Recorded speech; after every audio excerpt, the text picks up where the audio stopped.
course you hope it's true. As a Man The only club that you want to know, honestly, the only club that worries me, and I'm talking here strictly financial before people start crying in the chat. Of course, our clubs are incomparable in terms of size and which club is bigger and all that shit. The only club that worries me is Tottenham Hotspur, because we're not the only club that has the foundations. Also, Spurs have. If Tottenham, and what Tottenham have got, what would probably save a lot of money, because it seems to, in England anyway, it's much more expensive to fucking build a stadium than it is to buy one, seemingly, because of all the regulation and the money people make. They've got that stadium. And I know you guys have renovated yours, and it's in London. And maybe Saudi Arabia will look at it and go, they're already like in the top 8 richest clubs in the world in terms of turnover. We buy it, pump more money into it. It's already kind of got that infrastructure where they can just be like, look, you know, we're going to get even more literally, we're going to get Beyonce at halftime, bruv, and charge everybody. Like, that's the only thing. That's genuinely the only club I worry. They could probably add 200 or 300. You got to remember, they added 39% turnover to that of Newcastle when they first arrived. So there's 39%. Just looking at the last, I'm going on to Deloitte's website here and looking at the last wait for this to load. The last set of accounts that they have public for Spurs, number 8 they were, and they turned over 631 million. So let's just add, let's do the same. If they added 39% to that, that's 246 million pound additional they could bring in, right? Suddenly, if they could raise it by the same percentage as they did Newcastle, that would give them a turnover of 877 million, which, according to the last set of trading accounts that was submitted, no, number 1, Real Madrid was Real Madrid was 831 million on Deloitte's site. So that's what I'm saying. If they went into a Spurs or a Liverpool, or any of those teams, a Liverpool, they wouldn't be able to get Bayern Munich, a Chelsea, an Arsenal, and they grew them by the same percentage as they did Newcastle, they'd become the richest team in the world in a year.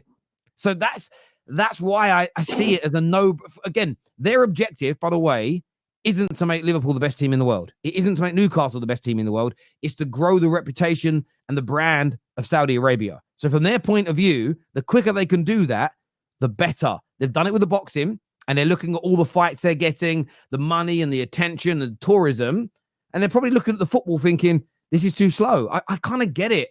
From a business standpoint, it makes absolute sense. The clock is ticking, because 2026 is the World Cup in USA, Canada, and Mexico. 2030 is where I think the World Cup is going to be held in Saudi. Now, if the World Cup is held in Saudi in 2030, this is 6 years from now. Isn't it 2034? On this, though, can I ask you guys a question? On this, how much closer do you think this brings Arsenal to getting their main target in Isak now, who is refusing a new deal, or so we're led to believe? They clearly need a prolific striker. How much closer do you think this is now making that potential deal? So if Eddie Howe gets sacked and Newcastle go down the road of not getting a top manager and getting someone that is not a big name, I think the likes of Isak and Gordon will go. I think they will stop believing in the project. When Isak and Gordon joined Newcastle, I believe it was to the promise that we're building, we're moving forward. Imagine if Newcastle finish 9th this season or 10th or something like that. I think Isak will push for a move. Arsenal will come knocking. I believe there will be other teams. Man United might be coming knocking. There is going to be Chelsea as well. They're going to face competition. But I think the likes of Gordon might go to Liverpool. The likes of Isak will go. I actually believe there are news that Eddie Howe might get sacked. It depends who they get. If they don't go for a big name, I believe the top players will absolutely leave the club. And they will leave in a cut price. They won't leave for 150 because the Saudis wouldn't care that much, to be honest. They will just want their investment back. Maybe Arsenal will get Isak in the summer. Maybe Liverpool will get Gordon. But I believe this guy, Isak, deserves better.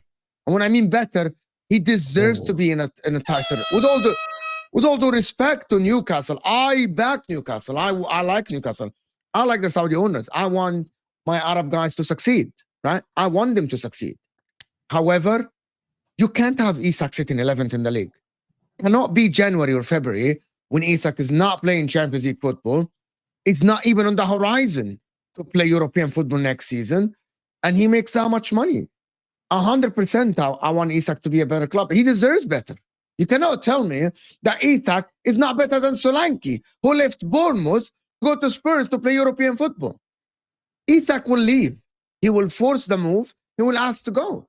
And the likely destination is going to be Arsenal, unless they're going to get Gyökeres. It's Arsenal. I believe he's the one who completes that forward line. I don't know what happens to Kai Havertz, but Isak to Arsenal in the summer. If Newcastle finish below 7th, Isak is gone. He's going to, maybe, by the way, I don't know if it's Man United, Chelsea, but more likely it's going to be Arsenal. And it's not going to be 150 million. It's not. Mo, can you stop working for Man United now? You're doing too much. The last 24 hours. Why am I working for Man United? The last 24 hours, you've become the biggest Man United simp on YouTube. Stop it. Khalas, now it's enough. You went from telling them they're finished a week ago and they're no longer that club now. I never believed they're going to get an Amarim. I never believed it. Why are you scared? Why are you scared? Why are you scared? Why are you scared? Why are you scared? Why are you scared? Why are you in Saudi and scared and want your club to be? Are you afraid of Amarim? Are you afraid of Amarim? You're afraid. You're afraid of Amarim. I can see it in your eyes. You're afraid of Amarim. You're afraid that Man United will go back to the top. But anyway, reality is. Sing it with me, Mo. Sari. Yeah, I sang this for 10 years. Like ever since I went to primary school, bro, preschool in Saudi Arabia. Preschool since I was 5 years old and I was 10 years old. I sang this every day at school, bro. Every day at school. So anyway, listen. Mo, you know Isak. Here's the thing, Mo. Isak is I know you know Isak is going, right? But not United. Relax. Why not? That's you are the one who tell me Man United with a competent manager can absolutely attract the top players. Man United now need to understand something, and you understand this as well. You're a smart man. Amarim will need time. This ship that's been falling for the last 13 years is not gonna suddenly become that. They're still the Titanic, yani. Yes, they're big and everything, but it's gonna fall in the iceberg. So relax.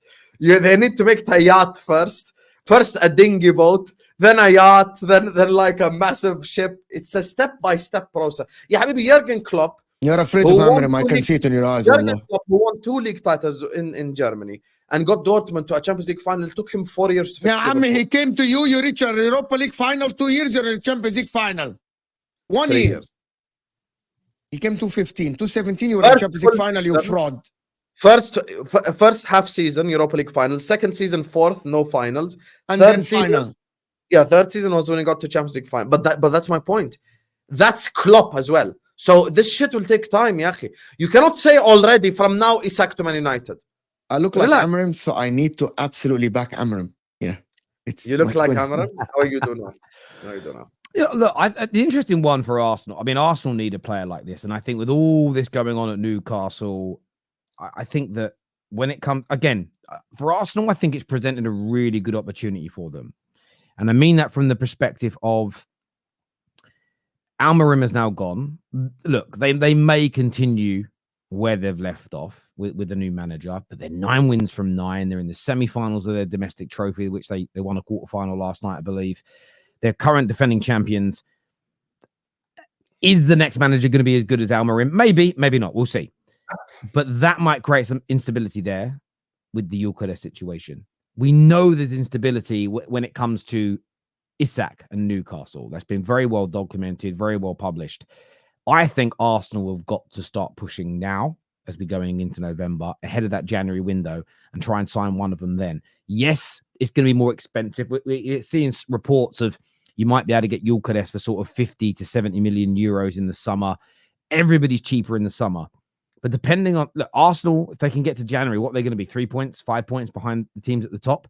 I think they have to go for it big. And I believe with Almarim leaving and with the unrest that's currently in Newcastle, I think it makes those deals easier. I think it makes those deals closer in terms of the ability to getting them done. Where if Newcastle were flying right now, sitting 3rd in the league, if Almarim was staying and they were killing it and they were top of the league, the likelihood of getting those players out in January is so hard. I think the opportunity now is closer and easier than before, and Arsenal should be jumping upon it. Equally, I think Chelsea should be doing something similar, because I know that typically speaking, you don't want to move into January. But where you may be, a great chance of making it into the Champions League. Who knows with Chelsea? They beat Man United this weekend, as many of their fans believe they will.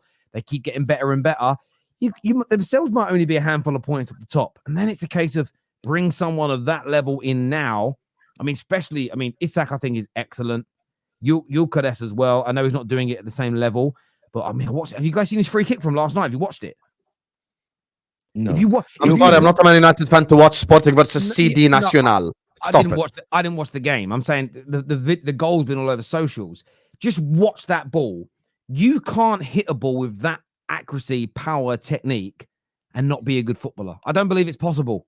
I I agree with you, and I don't think he's like Nunes because he done it in the Championship. Now, I'm going to put you on the spot, Terry.